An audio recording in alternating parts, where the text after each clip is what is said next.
हाय दोस्तों, स्वागत है आप सभी का हांगकांग से एक और दिन में। तो अभी फ़िलहाल मैं बस अपने घर से बस से आ गया था यहाँ पे और आज हम लोग जा रहे हैं मकाओ। यूजुअली लोग पेरी से जाते हैं पर आज मैंने सोचा बस से जाने का ट्राई करें। तो उस टर्मिनल पे आ गए हैं, अब अंदर एंटर करते हैं और फिर आगे का प्रोसीजर देखते हैं कैसा रहता है। 滑动没改，对铁打 तो घुसते ही सबसे पहले इमिग्रेशन हो गया हम लोगों का। हांगकांग इमिग्रेशन मतलब हांगकांग के बाहर आ गए। उसके बाद ऑटोमेटिक वेंडिंग मशीन्स थी, उससे टिकट निकाल ली हम लोगों ने और अब टिकट चेक करी, फिर बाहर की ओर छोड़ा, फिर अब शटल बस की ओर जा रहे हैं और अब देखते हैं आगे का प्रोसेस क्या रहता है। इसके बाद शायद एक क्रॉस बाउंड्री बस और बोर्ड करना रहती है, बट मुझे भी अभी पक्का पता नहीं है, तो लेट्स सी आगे क्या रहता है। फिलहाल तो शटल बस लेते हैं। तो ये कुछ बस है, अब अंदर की ओर जा रहे हैं, बस बस बोर्ड करें। take care of children and those in need. अभी तक का तो प्रोसेस काफ़ी स्मूथ है और इनफैक्ट जल्दी ही हो गया। तो फेरी से तो मुझे जल्दी प्रोसेस लगा यहाँ का। फेरी के लिए तो काफ़ी वेट भी करना पड़ जाता है। पिछली बार हम लोग फेरी से गए थे, ऑलमोस्ट आधा घंटा पहले तो वेट करना ही पड़ा था, पर इसमें तो हार्डली 10 मिनट में तो हम लोग बस के अंदर ही आ गए। लकीली बस भी तुरंत ही मिल गई थी।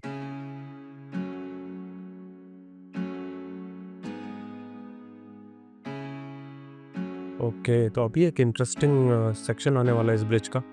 जैसे कि आप देख रहे हैं अभी तो ये सी के ऊपर ब्रिज बना हुआ है, बट ये जो है वर्ल्ड्स लार्जेस्ट सी कनेक्शन है। कनेक्ट करते हैं हांगकांग और मकाओ को ज़ुहाई से, which is the city in China. तो ये अंडर वाटर सी टनल्स और ओवर सी ब्रिज सभी के कॉम्बिनेशन से बना हुआ है। तो अभी तो फिलहाल हम ओवर द वाटर चल रहे हैं और अभी थोड़ी ही सी आगे एक अंडर वाटर टनल में कन्वर्ट हो जाएगा। तो ये वाला कन्वर्जन देखना काफ़ी इंटरेस्टिंग रहेगा। बस अब हम लोग अंडर वाटर टनल में जाने ही वाले हैं। टोटल 4 आर्टिफिशियल आइलैंड बनाए हैं इन्होंने इस टोटल ब्रिज को कनेक्ट रखने के लिए। टोटल 55 किलोमीटर की लेंथ है और I think it's the longest sea connection in the world. अब अंडर वाटर सेक्शन स्टार्ट हो रहा है। ऑल्दो कुछ स्पेशल देखने में नहीं लगता है बिकॉज एक टनल की तरह ही लगेगा, पर अब पानी हमारे ऊपर है।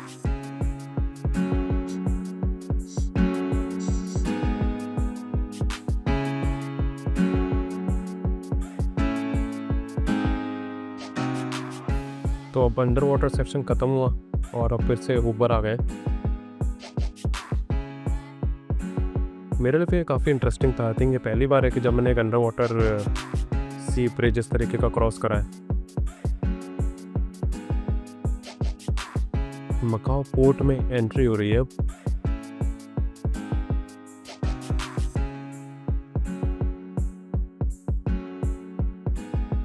अब बस से उतर गए और अराइवल हॉल की तरफ चल रहे हैं। शायद यहाँ पे फिर से इमिग्रेशन होगा और मकाओ भी वीज़ा फ्री है इंडियंस के लिए।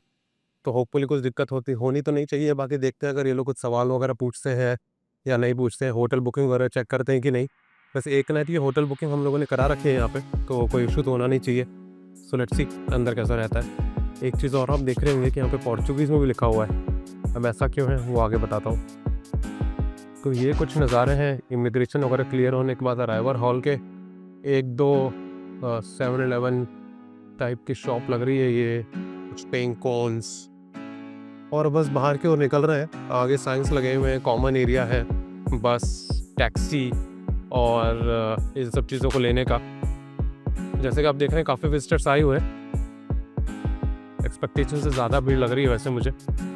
और एक दो वेंडिंग मशीन्स वगैरह है, बाकी कुछ खास था नहीं अराइवल हॉल में। ऑलमोस्ट एम्प्टी था ही है। इमिग्रेशन क्लियर करना है और फिर बस बाहर आ जाना है। तो बस अब अराइवल हॉल से बाहर निकल के राइट टर्न करा हम लोगों ने। अब टैक्सी स्टैंड करो जा रहे हैं। वैसे बस का ऑप्शन भी रहता है, उसके लिए यहाँ का मकाओ का पब्लिक ट्रांसपोर्ट का कार्ड लेना होता है और उसके अलावा कैश से भी पे कर सकते हैं। बट कैश से पे करने में एग्जैक्ट चेंज देना होता है, नहीं तो ये लोग कुछ रिटर्न करने का यहाँ पे सिस्टम नहीं होता है।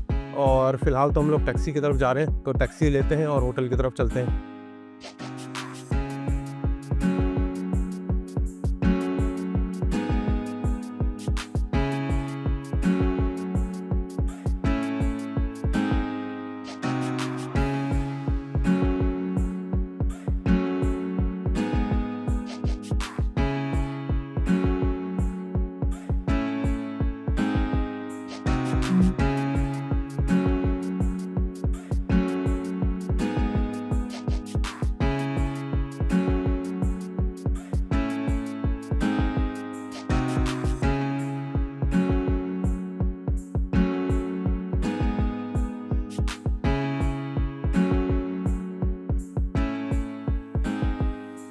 तो ये है हमारा होटल, और होटल से बस अभी बाहर निकले और आते ही ये एक पोर्चुगीज़ आर्किटेक्चर का कुछ पुराना सा दिख रहा है, और ये कॉबलस्टोन सा पाथ बना हुआ है। तो बेसिक फीलिंग इस जगह की काफ़ी डिफरेंट है हांगकांग से। जैसा मैंने आप लोगों को पहले ही बताया था कि ये पोर्चुगीज़ कॉलोनी थी। तो अब बैठ के थोड़ा बात करते हैं इसके बारे में। तो सबसे पहले शुरू करता हूँ मैं हांगकांग मकाओ की जो जर्नी रही बस की, ये भी काफ़ी इंटरेस्टिंग थी। क्योंकि ये जो टोटल ब्रिज की लेंथ है, ये जैसे मैंने आपको पहले बताया 55 किलोमीटर्स का है, यानी over the sea and under water दोनों के थ्रू कनेक्ट होता है। ऑलमोस्ट 9-10 साल में बना था, मोर देन 100 बिलियंस का एक्सपेंस था उसको बनाने में, और बहुत ही सीमलेस था मेरा एक्सपीरियंस मकाओ आने का हांगकांग से। क्योंकि पहले तो जैसे ही हम लोग उस बिल्डिंग के अंदर घुसे तो तुरंत मेरा इमिग्रेशन हो गया, वो काफ़ी फास्ट था, मतलब हांगकांग के बाहर निकल गए। फिर उसके बाद ऑटोमेटिक वेंडिंग मशीन्स लगी हुई थी, तो ऑटोमेटिक वेंडिंग मशीन से अपने टिकट लिए मकाओ की।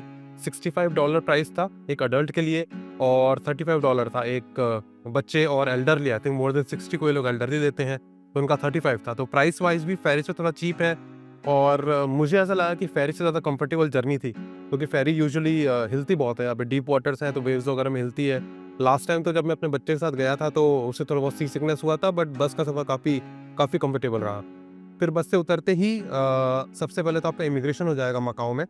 सो अगर आपके पास HK ID है तब तो और किसी चीज़ की ज़रूरत नहीं है मकाओ एंटर करने के लिए। अदरवाइज़ आप एज ए टूरिस्ट अगर हांगकांग आते हैं और फिर मकाओ विजिट कर रहे हैं, तो जो हांगकांग वाले स्लिप वीज़ा देते हैं प्लस हांगकांग का जो आप अराइवल कार्ड भरेंगे एयरपोर्ट पे, वो दोनों चीज़ें आपके पास होनी चाहिए, और उसके बाद मकाओ वीज़ा फ्री हो जाता है इंडियन पासपोर्ट होल्डर्स के लिए भी।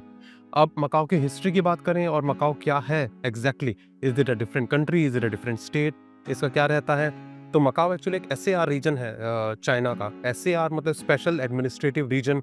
ये 1 कंट्री 2 सिस्टम के तहत चलते हैं लोग, और 1900s में एक लीज पे दिया गया था ये पोर्चुगीज़ को चाइनीज़ गवर्नमेंट के द्वारा फॉर 99 ईयर्स, और ये लीज ख़त्म हो गई थी 1999 में, और 1999 में फिर पीसफुली पोर्चुगीज़ ने चाइनीज़ को इसको वापस से लौटा दिया था। उसके बाद चाइना चाहता तो उसको पूरी तरह भी अपने अंडर करके और सब कुछ मेनलैंड चाइना की तरह कर सकता था, पर वैसा उन्होंने करा नहीं, क्योंकि जब पोर्चुगीज़ थे यहाँ पे तब इसकी गैम्बलिंग इंडस्ट्री काफ़ी फ्लरिश कर गई थी। इनफैक्ट मेनलैंड चाइना से 99 में यहाँ की GDP पर कैपिटा काफ़ी ज़्यादा थी। इनफैक्ट GDP पर कैपिटा यहाँ अभी भी काफ़ी ज़्यादा है, वर्ल्ड के एवरेज से ऑलमोस्ट 3 से 4 गुना GDP पर कैपिटा है यहाँ की।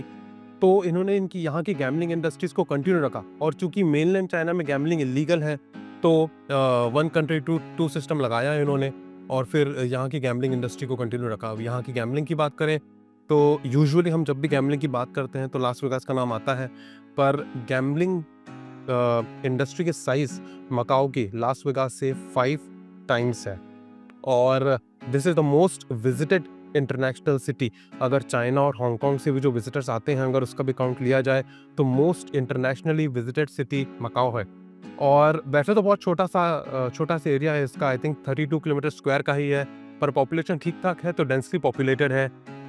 ओवरऑल रेसिडेंट्स रिच हैं यहाँ के। वैसे ऑब्वियसली थोड़ी बहुत डिस्पैरिटी तो होते ही हैं, जो रिच हैं वो काफ़ी रिच होते हैं, और जो थोड़े बहुत गरीब लोग तो होते ही हैं, पर इन जनरल यहाँ पे गरीबी काफ़ी कम है।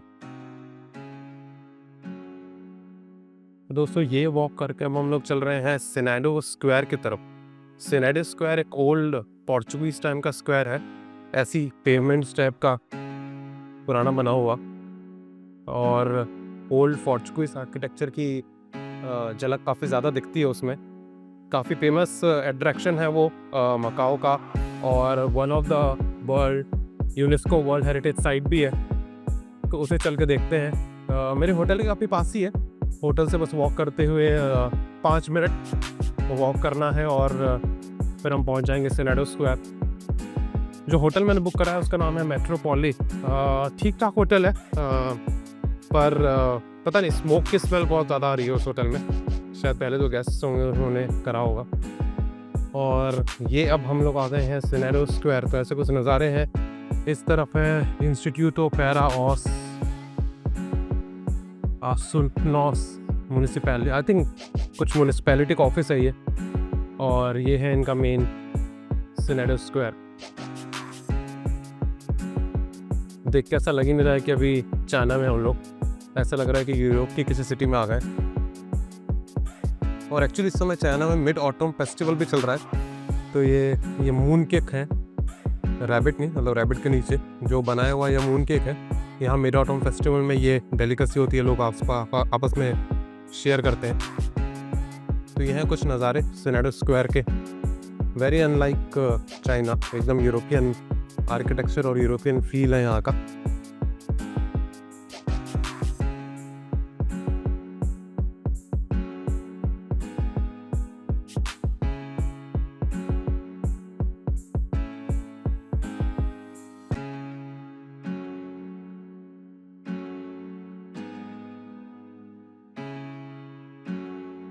और इन्हीं रोड्स के दोनों तरफ ये पुरानी पोर्चुगीज स्टाइल की बिल्डिंग्स हैं और ऐसे कुछ मार्केट, सोवेनियर शॉपिंग की शॉप्स हैं काफ़ी।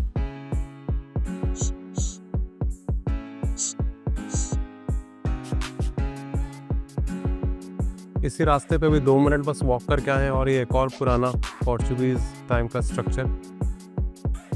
काफ़ी हिस्टोरिकल रोड है, इसको पे चलने में फील भी काफ़ी डिफरेंट सा ही आ रहा है। काफ़ी यूरोपियन वाइब है इस पूरे रोड का ही। ये अलग अलग ब्रांड्स के कुछ शॉप्स हैं और बीच बीच में थोड़ी सी ये पुरानी एंशिएंट लुकिंग पर बट वेल मेंटेन्ड चर्चेस और बिल्डिंग्स आ रही हैं। और फिर ये कुछ आगे के नज़ारे।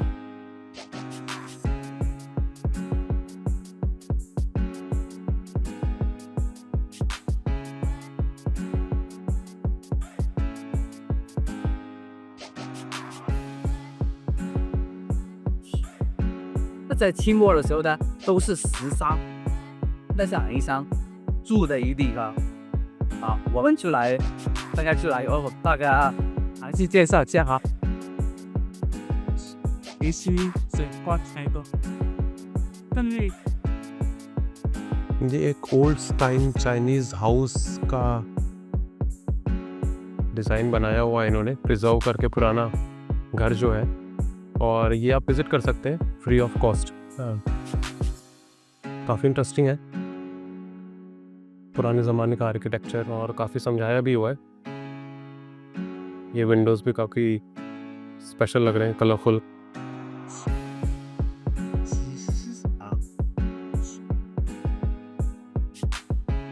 और ये दरवाजे के ऊपर भी काफ़ी कार्व्ड और अच्छी पुराने टाइम की डिज़ाइन दिखाई दे रही है। सारे ही डोर्स पे इनफैक्ट ऊपर ये चीज़ दिखाई देगी हमें। और टिपिकल चाइनीज़ आर्किटेक्चर से थोड़ी अलग है क्योंकि पोर्चुगीज़ इन्फ्लुएंस उस समय काफ़ी था यहाँ पे, तो वो हमको दिखाई दे रहा है यहाँ।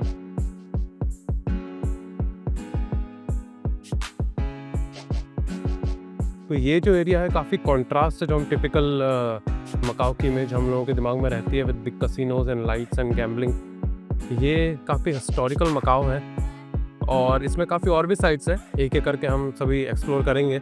जैसे कि आप यहाँ पे देख रहे हैं, ये बिल्डिंग भी पोर्चुगीज़ टाइम की है, काफ़ी पोर्चुगीज़ आर्किटेक्चर इसमें दिखाई दे रहा है। नीचे थोड़ी कमर्शलाइज करके यहाँ पे कुछ शॉप्स वगैरह बना दिए हैं इन्होंने। और ये पेमेंट तो अलग है ही, वेरी अनलाइक मेनलैंड चाइना। जैसे कि आप देख रहे हैं यहाँ पे जो भी नाम लिखे हैं वो पोर्चुगीज़ और चाइनीज़ में लिखे हैं, जबकि हांगकांग में जो भी नाम लिखे रहते हैं वो इंग्लिश और चाइनीज़ में लिखे होते हैं because of the past Portuguese influence.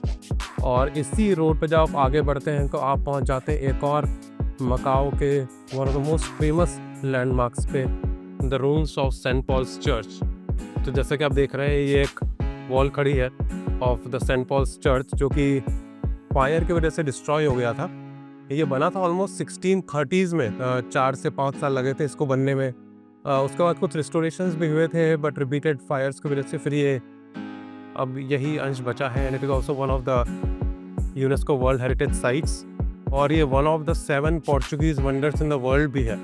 मतलब जहाँ जहाँ पोर्चुगीज़ ने रूल करा और जो जो उन्होंने आर्किटेक्चर बनाया उसमें टॉप 7 में इसको काउंट करते हैं। और विद सिग्निफिकेंट हिस्ट्री इसकी इम्पोर्टेंस थोड़ी और बढ़ जाती है। और आसपास से कुछ कुछ पोर्चुगीज़ स्टाइल की ही बिल्डिंग्स हैं। और यहाँ की भीड़ से भी आप अंदाज़ा लगा पा रहे होंगे कि काफ़ी फेमस और आइकॉनिक स्पॉट है। इसकी हिस्ट्री की बात करें तो 1602 से 1640 के बीच में बना था ये। और जब ये बना था तो it was one of the biggest Catholic church in Asia. फिर 1835 में फायर की वजह से डिस्ट्रॉय हो गया था। फिर 90s में इसका रिस्टोरेशन हुआ था और कुछ लीनिंग वॉल्स थी वो तो हटा दी गई थी। फिर कुछ एक्सकेवेशन करके पुराने जो स्टैचूज़ और मॉन्यूमेंट जो उसका पार्ट था उसे निकाला गया था और रिस्टोर करके फिर इस वॉल को खड़ा करा गया है। तो ये है famous the ruins of Saint Paul's in Macau, one of the world heritage sites.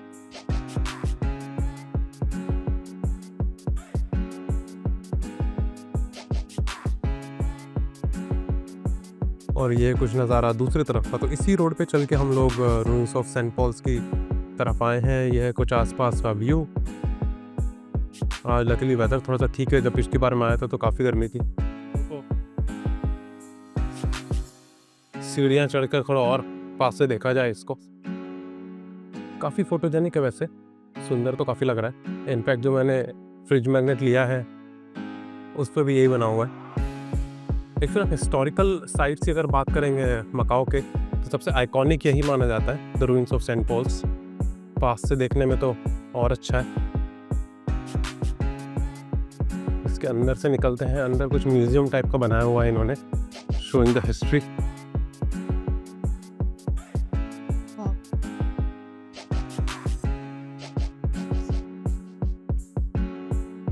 तो ये है व्यू, वो म्यूजियम जिसके अंदर जाके आप इसकी हिस्ट्री के बारे में और अच्छे से जान सकते हैं। सिक्वेंशियल फोटोज़ हैं ये 1834, 1835, 1875, 1890, 1930 और 1970।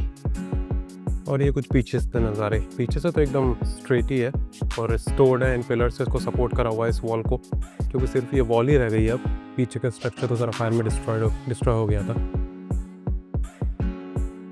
और इस तरफ से है ये म्यूजियम की एंट्रेंस।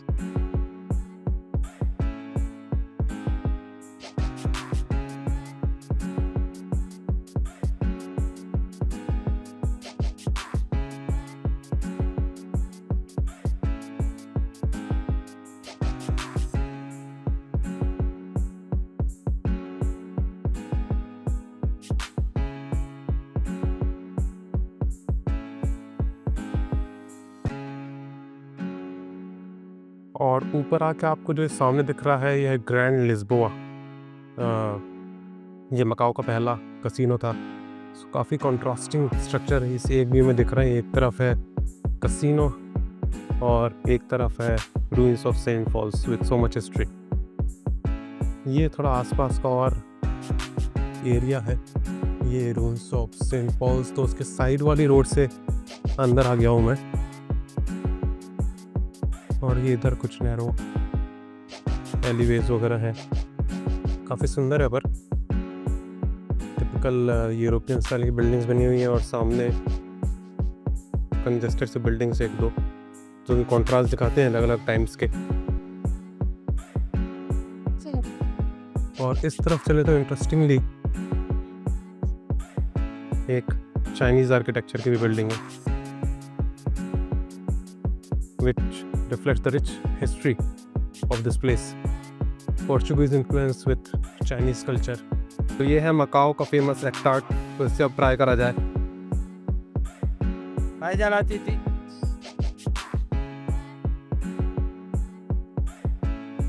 तो एक्ट आर्ट खा लिया, थोड़ा हैवी था बट ठीक था, खाने में टेस्ट अच्छा लगा उसका, स्वीट था। तो आप आगे चल रहे हैं। और एक्चुअली अगर आप यहाँ बिना लंच करे आएंगे इस स्ट्रीट पे तो भी आपको काम हो जाएगा। इतनी ज़्यादा प्री सैम्पलिंग हर किसी से करा रहे हैं ये लोग, तो किसी भी बेकरी में जाके आराम से पेट भर सकते हो। आप देख रहे हैं अलग अलग जगहों पे सब लोग प्री सैंपल दे रहे हैं। तो वापस होटल की ओर जा रहे थे और रास्ते में ये कुछ अच्छी सी स्टेयर्स दिखी, तो मैंने सोचा ऊपर चढ़ के देखते हैं क्या है। तो इसके रूम्स ऑफ सेंट पॉल्स और ये इसके आसपास का पूरा एरिया एकदम पोर्चुगीज़ स्टाइल में ही बना हुआ है। तो ये नैरो एलीवेज और कैफ़ेज़ और जिलेटो शॉप्स ये चारों तरफ है। अब बस पकड़ के हम लोग आ गए थे बॉर्डर गेट मॉन्यूमेंट पे। ये जो मॉन्यूमेंट है ये पोर्चुगीज़ ने बनाया था to separate the boundary between Macau and mainland. तो ये कुछ बॉर्डर गेट मॉन्यूमेंट है। और जैसा कि आप देख रहे हैं मकाओ और चाइना दोनों के फ्लैग इस पे लगे हुए हैं। ये 349 के आसपास बनाया था ये, और इससे पहले चाइनीज़ द्वारा बनाई हुई छोटी सी वॉल थी जो कि इस बाउंड्री को डिमार्केट करती थी, पर ऑब्वियसली अपने मॉडर्न टर्मिनल ने उसको रिप्लेस कर दिया है। फिर इसी 349 में पोर्चुगीज़ ने ये बनवाया था, उसका सिर्फ ये वाला हिस्सा अभी इन्होंने एज अ मॉन्यूमेंट प्रिजर्व करा हुआ है। तो और इस बॉर्डर के उस तरफ है चाइना और इधर है मकाओ। जैसे कि आप देख रहे हैं काफ़ी सारे टूरिस्ट यहाँ जुहाई से आते हैं, काफ़ी भीड़ यहाँ लगी हुई है अभी, पर अपने मॉडर्न टर्मिनल है, इजीली क्रॉस कर सकते हैं। ये है का पीस ऑफ हिस्ट्री 1850 में 1849 में बना हुआ the border gate by Portuguese. शाम हो गई है और बाहर निकल गए हम लोग होटल से, और अब मैं आपको दिखाता हूँ जिस चीज़ के लिए मकाओ पूरी दुनिया में फेमस है, यहाँ के कसिनोज।